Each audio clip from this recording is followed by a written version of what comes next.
A gente está dando início agora à nossa segunda aula da disciplina de História da Enfermagem, tá? A primeira aula foi sobre a história da Florence Nightingale, a percussora da enfermagem, né?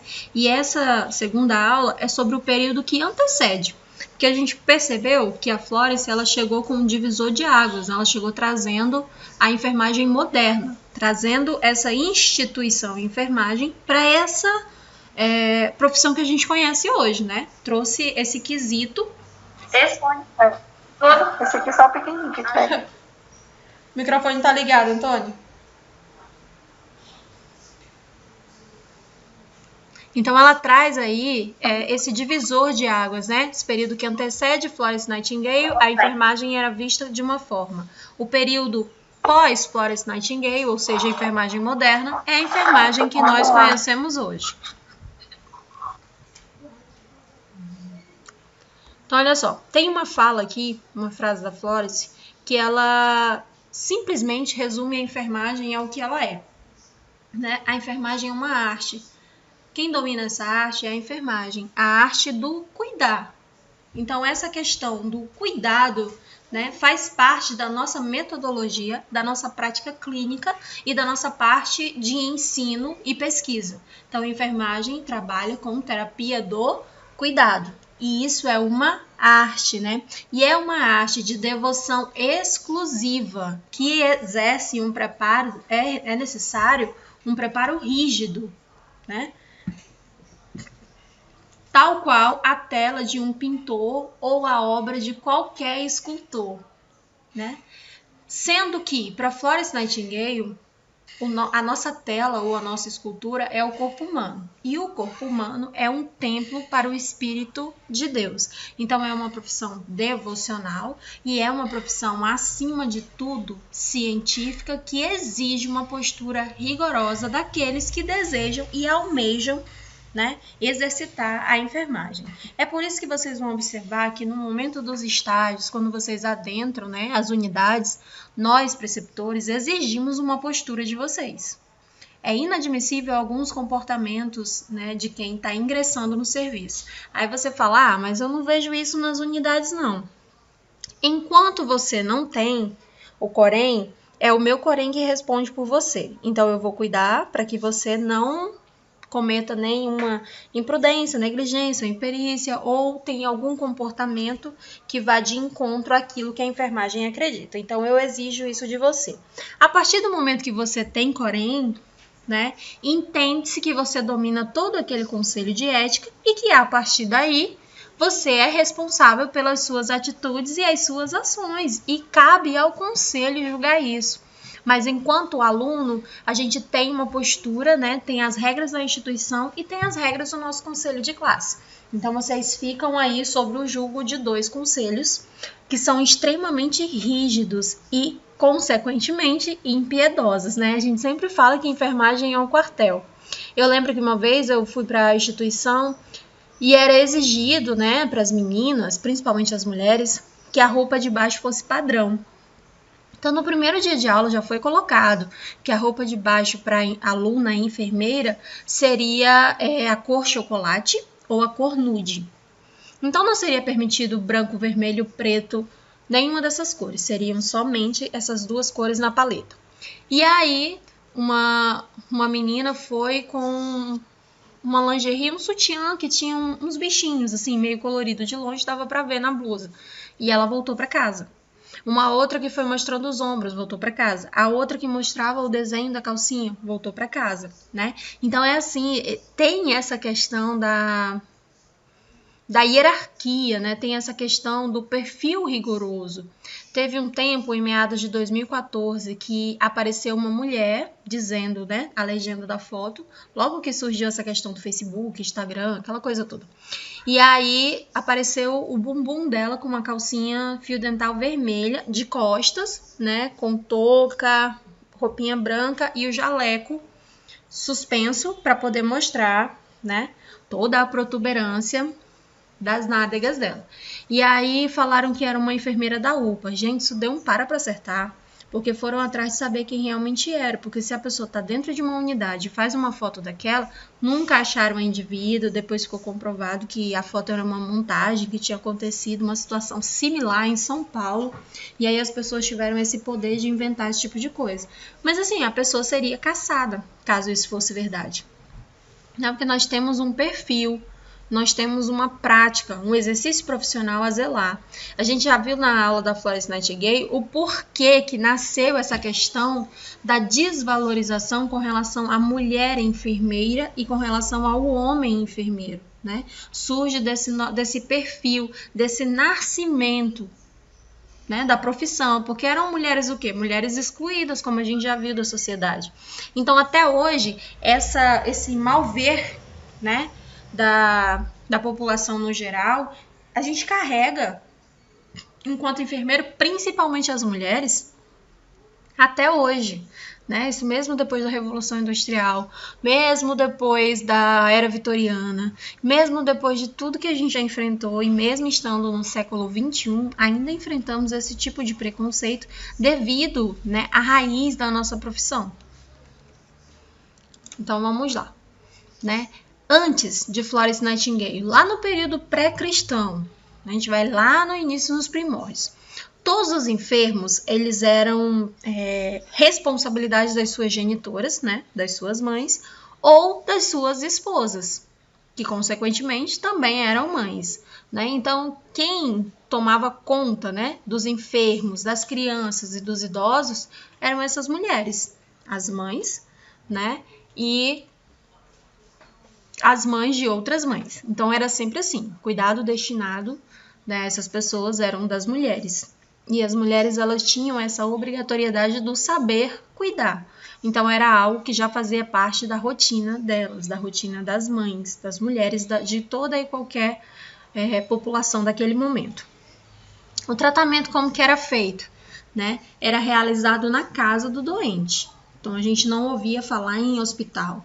No período pré-cristão, cada um se virava como podia, e quando as pessoas tinham alguma doença que era considerada contagiosa, ou que os sacerdotes e as mulheres não tinham conhecimento de como tratar, o que acontecia? As pessoas eram expulsas, né, da delimitação da cidade e eram colocadas em cavernas, longe dos arredores da cidade, para que aquela doença não pudesse contagiar, né, os demais. O tratamento das doenças na verdade, a doença ela era colocada como sendo um castigo divino, né? Então você estava sendo punido pelos deuses por ter feito algo que colocasse em comprometimento a sua saúde física. Então era assim que era visto.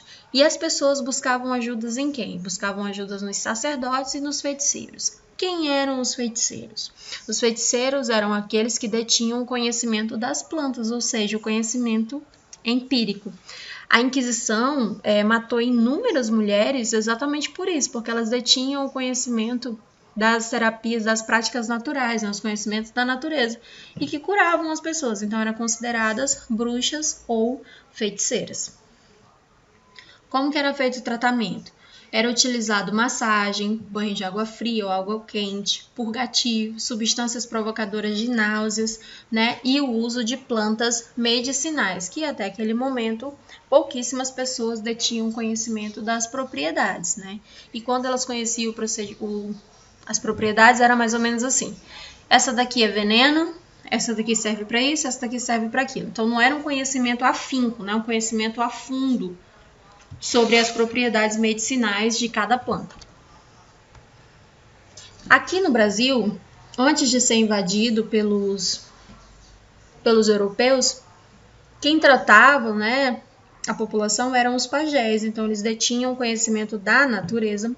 As plantas, no Brasil, como todos nós sabemos, sempre houve uma fauna e uma flora riquíssima, então quem curavam eram os pajés, através do quê? Das defumações, e até hoje a gente utiliza alguns aspectos indígenas, né, dentro dos hospitais, como, por exemplo, o procedimento da inalação, tem uma raiz indígena. E a inalação é diferente da nebulização. Né? A nebulização a gente utiliza medicamento e uma ação mecânica para fazer. A inalação não, você cobre todo o paciente E é aquele vaporzinho que ele vai inalando, coisa que a gente consegue fazer até na casa, não necessariamente precisaria estar no hospital. E isso, quando a ciência começa a estudar, ela começa a entender qual é a ação daquela fumaça. Dependendo da medicação, ela tem propriedades broncodilatadoras, ou seja, vai abrindo ali o pulmão daquela pessoa e, consequentemente, melhora o padrão respiratório, né? Naquela época também eram muito famosos os ciganos, aquele povo nômade, né? E os ciganos, eles faziam rituais místicos, rituais cósmicos, né? Então, eles estudavam o alinhamento dos planetas, eles estudavam a fase da lua e faziam rituais solicitando ou implorando a cura. Também detinham conhecimento farmacêutico, né? Conhecimento boticário, conhecimento das plantas e das ervas medicinais, com um pouquinho mais de amplitude, porque eles viajavam. Então, plantas que, por exemplo, só tem na região norte, como eles eram nômades, estavam em constante, né, movimento, em constante deslocamento, eles tinham acesso a uma fauna e uma flora mais diversificada. Depois de um tempo, algumas pessoas começaram a se especializar nesse conhecimento científico, né, nas propriedades científicas que tinham as plantas, como, por exemplo, os egípcios, eles têm estudos e foram encontrados vários relatos importantes para a época, né? Então, eles conheciam e dominavam alguns tratamentos para algumas doenças que são conhecidas até hoje, como, por exemplo, sífilis, varíola, que foi erradicada no Brasil. Lá os egípcios, lá atrás, já tinham conhecimento. Na China, por exemplo, eles já tinham conhecimento da anemia, isso no período pré-cristão, tá? Bem antes, lá atrás, direto do túnel do tempo. Então, a gente já começa aí a perceber que a inteligência humana, né, esse despertar para o como, quando e onde, já era uma sede humana. Daí o conhecimento científico, que é quando você comprova com bases e teorias e algumas vezes testes clínicos, como, por exemplo, agora essa questão da vacina. Daí surge, né, as farmácias que a gente já viu em farmacologia, as primeiras boticas, né, como sendo conhecido ali os boticários, aquelas pessoas que faziam os preparos das plantas. Então, elas já tinham um conhecimento um pouquinho mais aguçado. Então, surgia ali os xaropes, né, os elixis, surgiu uma outra classe medicamentosa. No período antes de Cristo também, o cuidado para com os doentes que eram abandonados era realizado por alguns andarilhos, né? Então, eram pessoas extremamente pobres que devotavam sua vida para a caridade. Daí surge essa questão de que a enfermagem é uma profissão que faz caridade, né? É algo que é por amor. Então, não necessariamente precisaria de um salário, uma base digna. E é por isso que eu sempre falo, eu não faço enfermagem por amor, eu faço enfermagem com amor, o que é diferente. Porque por amor traz essa impressão de que pode ser gratuito. A maioria de vocês, quando bem observarem, já vai ter gente na porta pedindo para aplicar uma medicação, pedindo para fazer um curativo e solicitando para verificar a pressão arterial, para verificar o destro. E em nenhum momento essas pessoas pensam em falar sobre valores, né? Agora, qualquer outra profissão, quando você começa a exercer, é normal falar sobre valores. Por exemplo, um contador está na faculdade ainda, mas eu quero fazer o meu imposto de renda. É normal ele me cobrar um valor. E isso não vai ser absurdo. Agora vai o Douglas cobrar para aferir a pressão arterial. Né? Se você cobrar, Douglas, para aferir uma pressão arterial, as pessoas vão achar até uma ofensa. Imagina alguém da enfermagem que precisa de dinheiro. Não era enfermagem por amor? Né? Então, a gente tem que mudar um pouquinho esse conceito, para a gente sair dessa questão da divisão, né, de patentes e divisão salarial, porque todo mundo vê a enfermagem como ainda uma profissão que faz caridade. Mesmo depois da Florence Nightingale, mesmo a nossa profissão já tendo mais de 70 anos, ainda assim, a nossa profissão ainda é vista dessa forma. E quando você coloca lá na sua legenda a enfermagem por amor, você endossa isso. Né? Então, não é errado amar o que faz. Agora, quando você fala que você faz por amor, é quando você não espera dinheiro em troca. Né? Quando você vai ser voluntário. Por exemplo, agora está precisando de voluntário para as enchentes. Vai lá, você é aluno de enfermagem, você é enfermeiro, você é técnico, quer participar? Isso é por amor. Você vai lá e faz. Com amor é você ser realizado no que você faz e fazer de acordo com os preceitos éticos da nossa profissão, o que é bem diferente. E aí no final do mês a gente tem um salário por aquela profissão digna que a gente exerce, né? Aqui, ó, alguns rituais xamânicos, né, que a gente conhece, e esse ritual xamânico ele foi passado para algumas religiões, né, que a gente conhece até hoje. Então essa coisa da fumaça, da inalação, do benzimento, né, dos chás, a gente traz aí, ó, da nossa raiz, da nossa cultura ainda indígena. Isso aqui no Brasil, tá? Cultura europeia, quando invadiu o Brasil, pegou isso para eles também. Então olha aqui, ó. Os sacerdotes, eles curavam, né, teoricamente, com suas preces. Então era isso.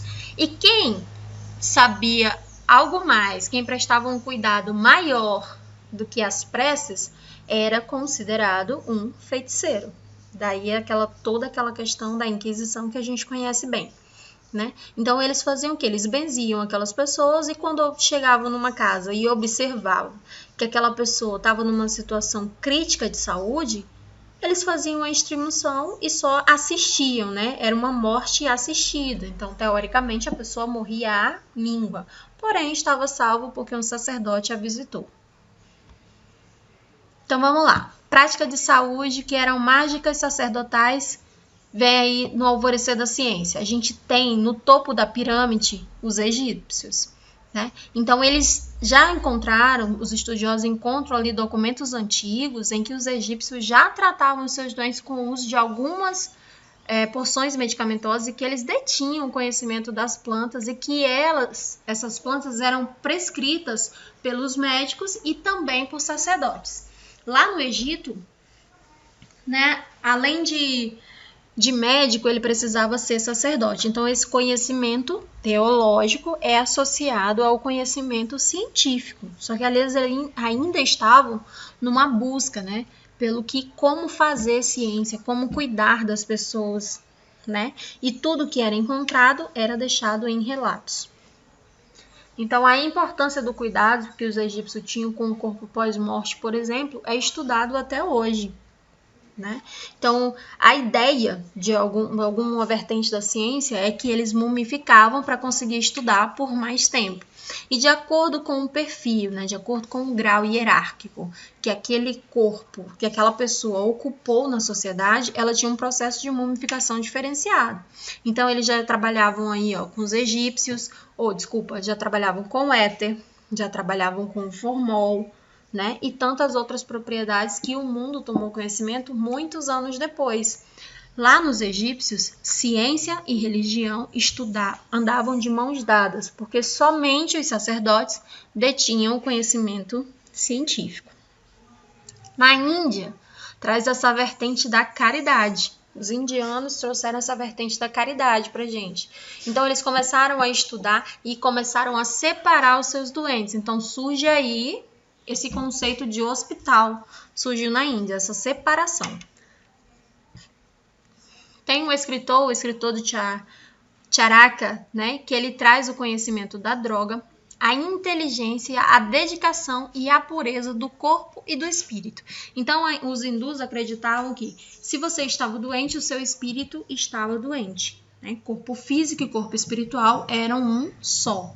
Então, daí essa necessidade de cuidar tão bem da matéria quanto se cuidava tão bem do espírito. Eles começaram a fazer anotações sobre anatomia humana e fisiologia. Daí surgiu a necessidade de dominar fisiologia, que aí você encontra origem da doença, tratamento da doença, né? E como que essa doença, ela transita no corpo humano e quais são as intervenções, quais são as medidas, as barreiras, né, de intervenção. Então, daí surge a necessidade de, para fazer enfermagem, você dominar a fisiologia. Falei para vocês várias vezes no laboratório. Sem fisiologia a gente não consegue. Anatomia, para técnico de enfermagem, é você olhar o osso e saber o nome dele. É você olhar um músculo e saber o nome dele. Agora, fisiologia é você dominar os parâmetros de normalidade. Então, você tem que entender como funcionam todos os órgãos, qual a função deles, para você entender um sinal e um sintoma, o que está em desequilíbrio, porque você domina fisiologia, ou seja, você domina a sintomatologia clínica das doenças e a partir daí você administra intervenções de enfermagem. Então você sabe, dominou, tomou conhecimento, aí você vai para as intervenções de enfermagem, né? Vocês vão chegar nas matérias que tudo que fala sobre doença do lado já tem cuidados de enfermagem. Então, quais são os cuidados de enfermagem para pneumotórax, derrame pleural, diarreia, vômito? Tudo vai ter os cuidados de enfermagem ao lado, porque é isso que difere a nossa profissão das demais. Então, quem trouxe esse conceito pra gente foram os indianos, né? E aí, eles também colocaram, né, no Código de Pesquisa, de Ensino e Pesquisa, que era proibido a utilização para ensino e para estudo, utilização de pesquisa científica em animais. Então, lá para eles, os animais são sagrados. Já para os ocidentais, né, não, a gente pode trabalhar com a pesquisa clínica em animais e na fase 2, na fase de teste, é que começam os testes com os humanos. A gente tem acompanhado essa questão, né, agora com a política da vacina. Então, se as pessoas trazem esse conceito de serem cobaias. Lá na Índia, só podia aplicar os conhecimentos que estavam procurando ainda as respostas em humanos. Se o tratamento é para humano, então só pode ser pesquisado em humano. Esse é o conceito indiano. Lá na China, as doenças eram classificadas como doenças benignas, ou seja, de fácil tratamento e curabilidade, médias e graves, né? E os sacerdotes eram divididos em 3 categorias. Então, a gente já começa aí a observar especializações clínicas, né? Então, de acordo com o grau da doença, você era encaminhado para um tipo de sacerdote. Quanto mais velho o sacerdote, mais sábio ele era e, consequentemente, o potencial de cura era maior. Os chineses eles já dominavam, né, e conheciam tanto a sintomatologia quanto o tratamento medicamentoso para as doenças como sífilis e varíola. Né?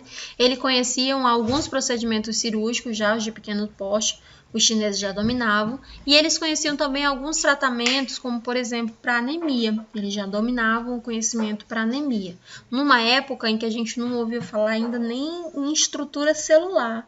Os caras já dominavam a anemia. E lá na China, eles dominaram a construção de hospitais. Tanto que a gente viu, né, agora, recente, em 2020, final de 2019 início de 2020, os caras construíram um hospital em 7 dias, né? Então, a gente já dá para entender aí que desde a cultura, desde os tempos remotos, os caras já estavam atentos para esse tipo de situação, porque eles chegaram à observação de que o corpo humano ele era falível, né? Que em um dado momento você iria evoluir para o óbito, e eles queriam entender como que se dava esse processo. Tanto que a cultura chinesa e a cultura japonesa são as que mais têm tempo de vida, né, na Terra. Os idosos lá vivem até 100, 105, 106, 110 anos e têm qualidade de vida nesse período, né? Então, é interessante porque eles começam a cuidar dessas condições humanas e genéticas desde os primórdios. Então, a medicina lá não evoluiu muito por conta da cultura deles, que proibia o uso de cadáveres para os estudos, ou seja, evoluiu para óbito, não podiam mais tocar, só podiam pesquisar até enquanto obtivesse vida. Depois que não tinha mais vida, não podia mais estudar. E isso demorou muito tempo para que os chineses começassem a observar cadáveres, né? Até então, na pessoa humana, não era permitido. Então, tá aqui, ó, umas imagens para vocês de como era feita a ciência no tempo dos egípcios, né? Processo de mumificação, que até hoje é uma incógnita para o homem. Vários estudos, vários relatos, né? Mas nenhum deles chegou a um denominador comum do passo a passo da receita, né? A quantidade, o que eles utilizavam e qual era a finalidade da mumificação. Sabe-se que era um costume corriqueiro e que, de acordo com o perfil, né, daquele organismo, que o processo de mumificação era diferenciado. Apenas isso que nós sabemos.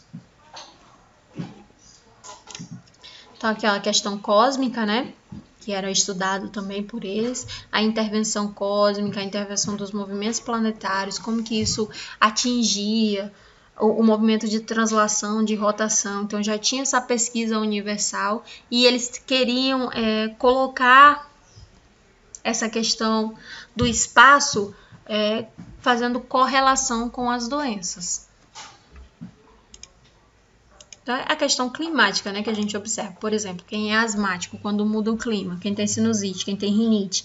Então, isso eles queriam entender como era que isso acontecia, como que a mudança climática, alguma mudança de ordem, né, no espaço atingia e afetava a população como um todo.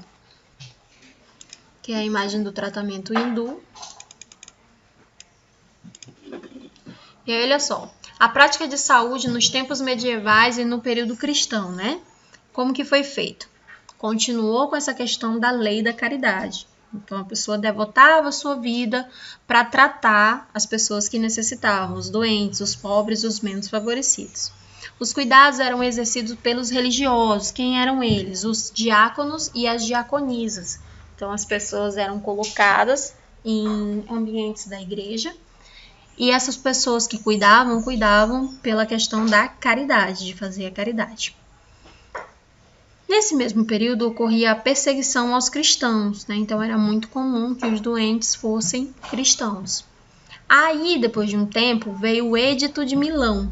O Edito de Milão, aí, para quem não faltou às aulas de história, deve lembrar, né? Que foi quando Constantino colocou a questão do cristianismo como sendo algo que não poderia mais, a pessoa não poderia mais ser perseguida pelo governo só por se declarar cristão. Então, ele tinha esse direito no território romano. As doações custeavam os hospitais e eram mínimas, minúsculas ou quase nada. E o papel da mulher na saúde medieval era esse, de praticar a caridade, de cuidar das pessoas.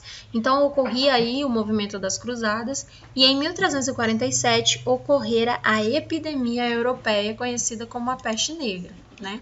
Que no Edito de Milão ocorreu no dia 13 de julho de 313, que foi quando Constantino, né, que governou, ele foi imperador do ano 306 ao ano 337. E ele assegurou a tolerância e a liberdade para o culto com os cristãos e ele alargou isso para todo o território do Império Romano. Isso em 313. Em 380, né, Galério, um outro imperador romano, ele reconhece oficialmente o cristianismo como sendo a principal religião do Oriente. Como ele coloca isso como sendo a principal religião do Oriente, dá-se início às cruzadas, porque eles queriam tomar, né, a Terra Santa. Então chegou aí ao movimento das cruzadas militares, em que os cristãos, né, iriam em sentido à Terra Santa com a finalidade de ocupá-la e mantê-la sob o domínio dos cristãos. Então aí a gente percebe que o Império Romano ele mudou a sua forma de conquistar. Antes ele conquistava território, né, porque ele estava em expansão. Agora ele conquistava território porque ele acreditava deter, né, todo o poder cristão. Tudo era do Cristo, então se eles eram cristãos, tudo era deles. Então começa aí o movimento da cruzada, que houveram muitas mortes e muitos conflitos, né, em busca de obtenção do território, só que dessa vez sob a bandeira do cristianismo.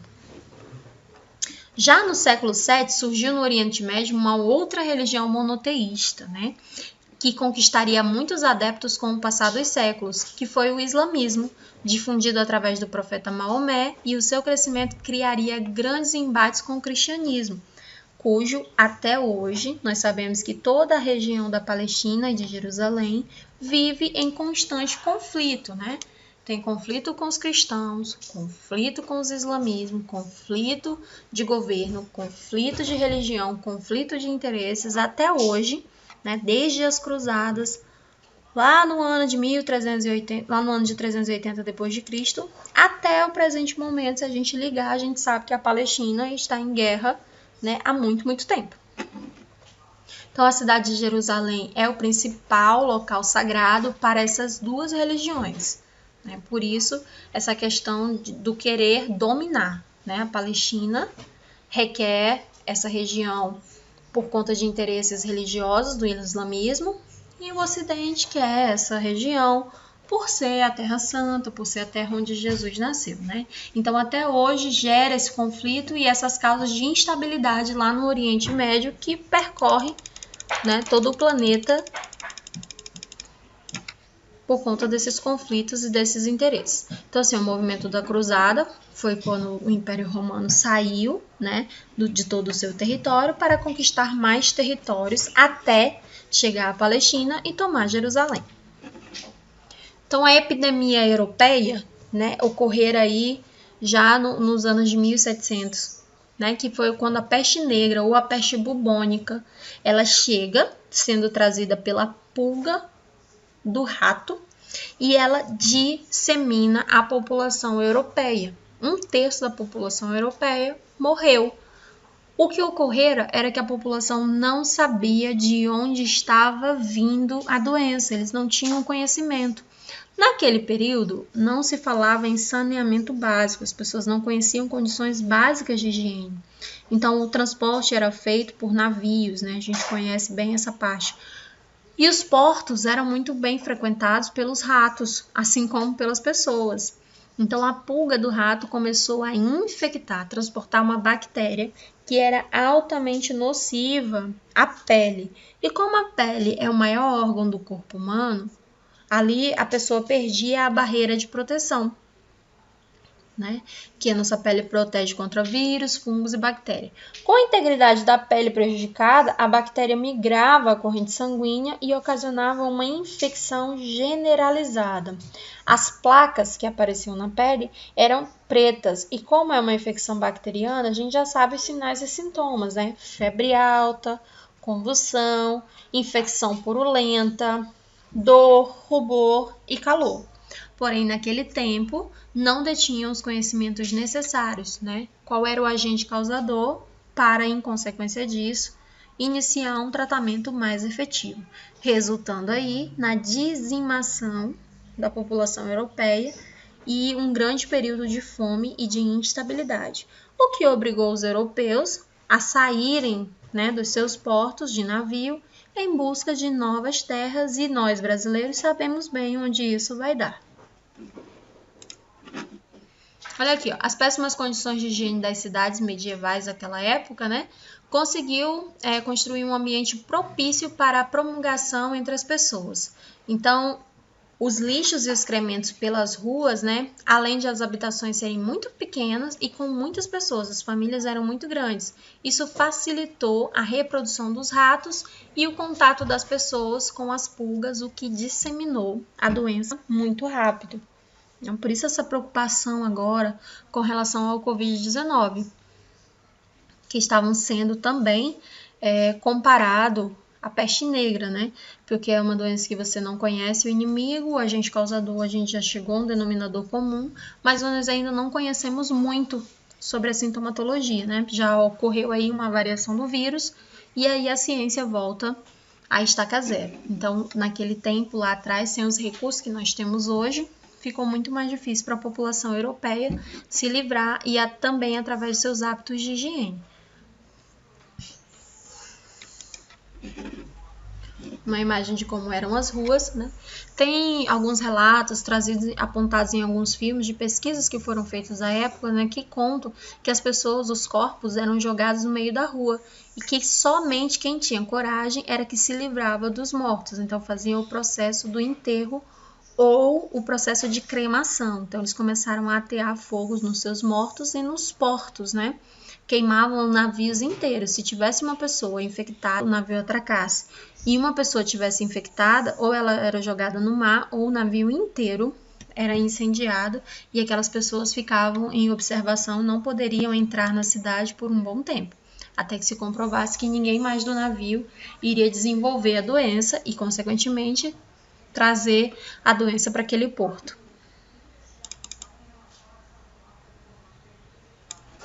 Que o ratinho e a pulga dele, que era quem transmitia a doença, que isso só foi descoberto pelo homem lá pelo ano de 1800, depois que metade da população europeia já tinha sido eliminada ou erradicada. Então, aqui é a sintomatologia clínica da peste negra, uma doença que está erradicada há muitos e muitos anos.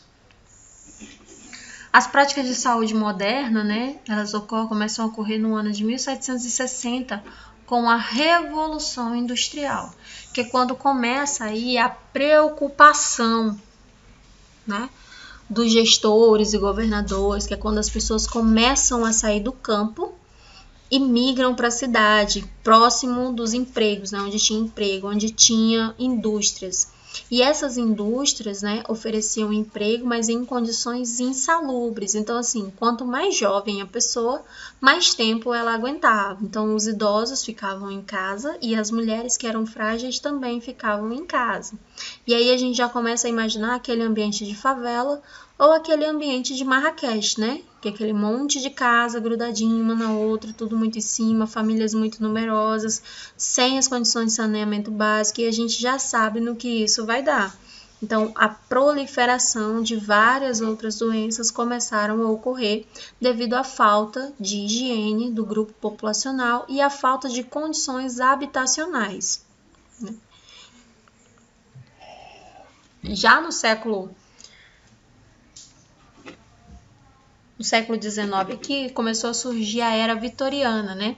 Que foi quando as mulheres começaram a lutar pelos seus direitos sociais, pelos seus direitos educacionais e pelos seus direitos profissionais e sociais. E a gente começa a ouvir falar de mulheres que revolucionaram, chegando Florence quase 100 anos depois, né?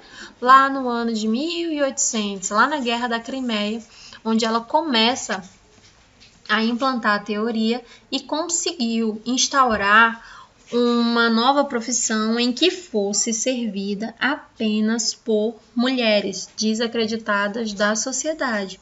E aí entram, né, as viúvas, que teoricamente eram prostitutas, e as mulheres marginalizadas, descredibilizadas. Então surge aí uma profissão para mudar esse conceito. Então, Florence Nightingale dá uma nova oportunidade para essas mulheres reescreverem sua história e serem vistas de maneira diferente, né, pela população daquela época. Imagina, mulheres desacreditadas de uma hora para outra, aquela mulher obtinha um conhecimento científico, mudava a sua conduta, porque Florence Nightingale era rígida, né, e dava para ela uma profissão e, consequentemente, um salário digno em que ela pudesse se manter as condições dignas para sua família, o seu sustento e o seu subsídio, como é assim até hoje. Então é por isso que a enfermagem na era moderna, né, e até hoje, é uma profissão que na sua essência tem uma essência feminina, né, porque ela nasce de acordo com esse movimento aí, ó, da era vitoriana, que é quando as mulheres elas começam a entender quem são, o seu papel na sociedade, e elas começam a exigir esse direito, né? Começou lá na Europa e se estendeu por todo o mundo, e é assim até hoje. Então aqui é um período de luta das mulheres em que elas começam a pedir o direito de trabalhar e o direito de poder receber pelas suas conquistas, né? Pelas suas execuções. Começou a estudar, a ter acesso à educação, aos seus direitos sociais, sindicalistas e tudo mais. E isso coincide aí com a chegada de Florence Nightingale, que transforma, né, esse processo do cuidar pela caridade para o cuidar por profissão, por necessidade e por mudar padrões e paradigmas daquela sociedade. Então, minha gente, era essa a intenção